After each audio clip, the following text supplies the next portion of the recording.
talk about literally being stuck together. Hello everybody, today we're going to talk about episode 31 of Kamen Rider Gavv. Now to do a recap, we see Shoma Amane taking care of some beetles and thanking Honta for the book that he gave them about these beetles to take care of them, which is pretty cool to see. I tried to have him over for lunch, but he declined, saying that he had stuff to do. I tried to leave, but bumped into Lakia. I had to try and fail to actually get out of the way. And it's pretty funny that Lakia just picks him up by that butt and just throws him out. It's a pretty funny green screen. And Hunter complaining about it and just leaves because he's just annoyed by it. It's just pretty funny. As Amane asks why he's so mean to Hunter, and Lakia say he doesn't really care if he's mean or not. Shoma say that they should at least get along because he feel like they should. But I think, yeah, they're gonna be the best friends. I can feel it. But it's a pretty funny little beginning. And after the intro, we see Hunter actually investigate Shoma's mom and meet up with somebody with the name Inui. As he meets a woman who is played by Takara Suzuki, I'm probably butchered that name, so sorry. She actually gets worried and he says she actually found him. And it's not actually Shoma's mom, but it is somebody else missing. And he actually explained Hunter that he's been gone for 2 weeks now. And he's pretty worried about it. And they didn't know he had been gone for that long time, saying that on that day he actually wanted to go and get a haircut in order to meet future brother-in-law. And Hunter decided to go and investigate that place that she was supposed to get the haircut from, the little barbershop. But as he tried to go to do that, he's bumped into Lakia, who's also going to that barbershop as well. And he actually started to find some missing person as well. And they pretty much compete for it, just get arguing over and over again. So yeah, they're just not having a good interaction at all. And meanwhile, we see the Stark family actually deal with the aftermath last episode of Lizel becoming president, as they can't really do anything about it due to the fact that Boca actually has the entire country in his hand and also the whole police force underneath his thumb. So yeah, they were the only way they could do is operate it from stopping, and also the fact that they're not ruining their family's name or legacy. As Chief comes in and acts very high and mighty, wondering why Lango's on his chair when it's no longer his chair, Lizel now, actually pretty much rushes him to go ahead and start working for him now. And Lango decided to actually do so, even though he's pretty much arguing over the fact that how to actually run the company, especially how David is rushing to try to get more product, even though Lango forces back in his conversation saying that yeah, that's not gonna sustain the company for a long run, as Chief doesn't care, just wants him to do the grunt work, which he does, even calling him vice president and leave.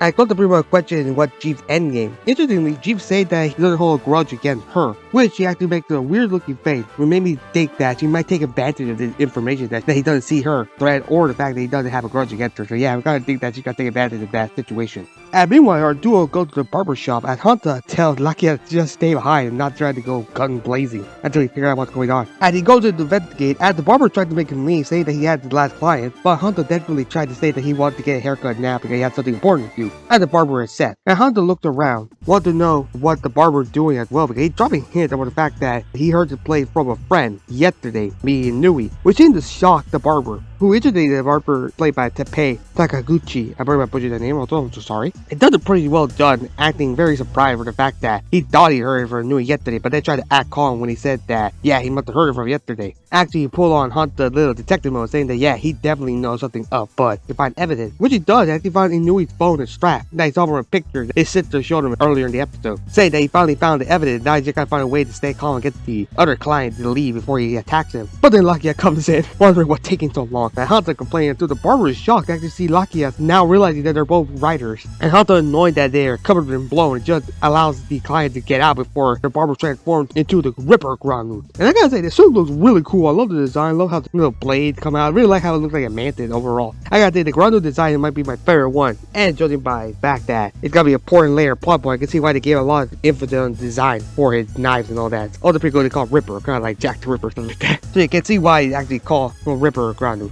Anyway, the suit looks cool. I love the color, I love the design, everything's pretty cool of it. Our duo tried to chase after Ripper, and they can't really do at all. It failed to actually work together. Ripper used this opportunity to glue them together with some mucus and glue their hands together. And pretty funny, the duo actually pretty shocked about it. Pretty funny little thing. They tried to actually bring themselves and fight over how to actually get out. It said Lakia technically physically stronger than Hunter. It's actually pretty funny that Hunter tried to always just fall down and jump and all that while Lakia just stands still. And Ripper used the opportunity to escape, and Lakia and Hunter try and fail, and Lakia accidentally made Hunter fall down on a cactus, which is pretty funny to see. And then then Lakia accidentally also gets cement on top of him or something like that. Like some sort of cement does or concrete that they fall on top of him. Just being annoyed by it. Yeah, pretty funny to see it. They just get stuck together. Meanwhile, Shoma just meeting up with the candy shop owner from last episode. I had to get along pretty well over their talk from last time. As they offered him some caramel as a treat, as Shoma eats it for the first time ever and loves it and creates a new gochuso, the caramel gochuso. And they had fun discussing over sweet. It was pretty cute and wholesome. I love the wholesome moment. In contrast to Liziel, who's visiting an antique shop as she gets a look at a lot of stuff and decides to order a lot of them. But it doesn't know how to pay. It actually gets annoyed with the fact that she needs to pay and leaves as Butler comes in and forces an order by Liziel to teach the antique man store like a lesson and allows him to beat him up and actually hear him scream. But it's secretly not wholesome at all. Just seeing this guy scream in pain or the fact that he's gonna get these stuff for free.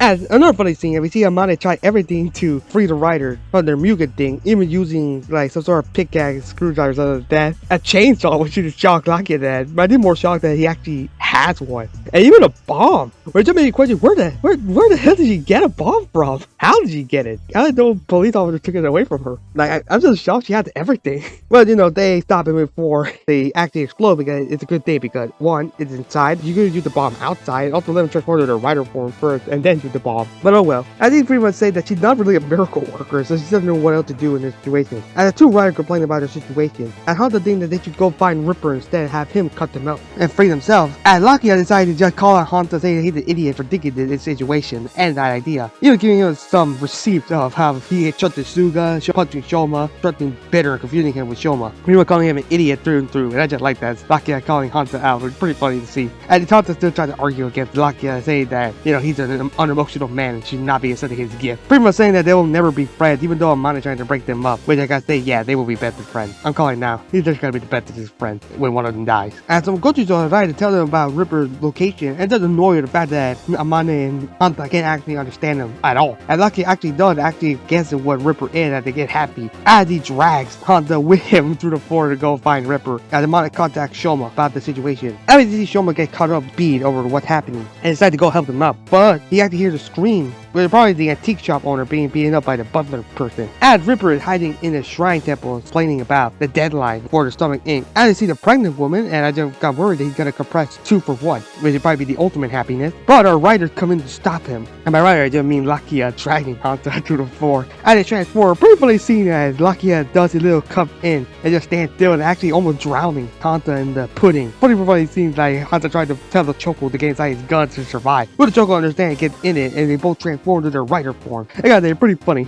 to see it as they prepare to fight against Ripper. And meanwhile, Shoma saves the antique shop guy as he actually saves him from the butler guy. And Shoma doesn't know who did butler to fight it. With a pretty cool and serious scene, if the fact that he still had the candy bag on his hand. Pretty funny to see it. And I do a struggle to fight against Ripper. They can't really work together at all. Ripper actually used slash attack to slash at all over them. And they tried to work together and fail. And then funny enough, they get free by Ripper by accident. He slashes through their mucus thing. And now they fight better than before. But then they both slip on some mucus and Ripper sends another mucus now attaching their leg to Lucky's arm. But it doesn't Lucky at all. It's pretty funny that he just stands up, takes Hanta, and drags him around like a battering ram and just starts attacking Ripper with him. And Hanta just complains along the way. It was pretty funny to see. I think he once again get free by Ripper again in his frustration. Hanta, even though complaining, they both use the finisher on Ripper to finally kill him once and for all. Or so they think. As the explosion settles down, they find out he's not dead. He just shed his skin instead of leaving the husk behind and escape. Hanta complained to Lakia about the situation. Lakia tried to ignore him until he sees the slash mark on the tree, which makes him remember it's similar to Comel's injury, which finally revealed that yeah, this is the guy that actually killed Comel all those episodes ago. So now we have to have backstory and all that, and it's pretty interesting to see that yeah, he really is a Jack the Ripper.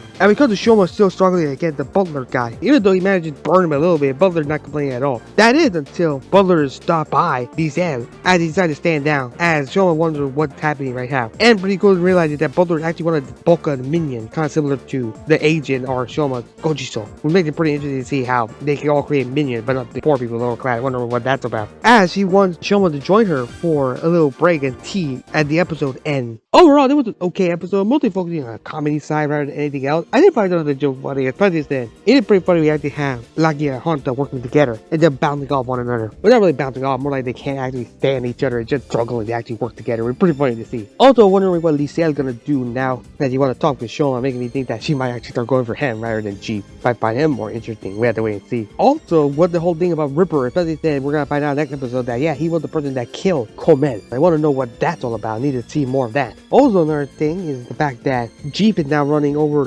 Lango, and also the fact that Lango might actually get revenge one of these days, especially think Lota might be planning something else. But he said Jeep had no grudge over her, making me think that something bad's gonna happen. That he's gonna betray him. She might take advantage of it. We'll have to wait and see. But anyway, not much to say. They were more like comedy focused episode. I guess there's nothing much to say other than that. It's a pretty funny episode, but needed a little bit more focus on that, but still, I enjoyed it. A lot of comedy moments, but it seems like next episode, we're going back to the serious style of storytelling. We have to wait and see. Rating wise, they gave it a 7.3 out of 10. What do you guys think? Do you like the episode or do you not? What do you think of the more comedic focused side? Do you like the whole anthem between Lakia and Tanta? Also, what do you think about Shoma and Lisa meeting together? As well as the fact that Jeep is now going power hungry with this whole taking over the Stomach family thing. Leave a comment down below, subscribe for more Kamen Rider Gavv content.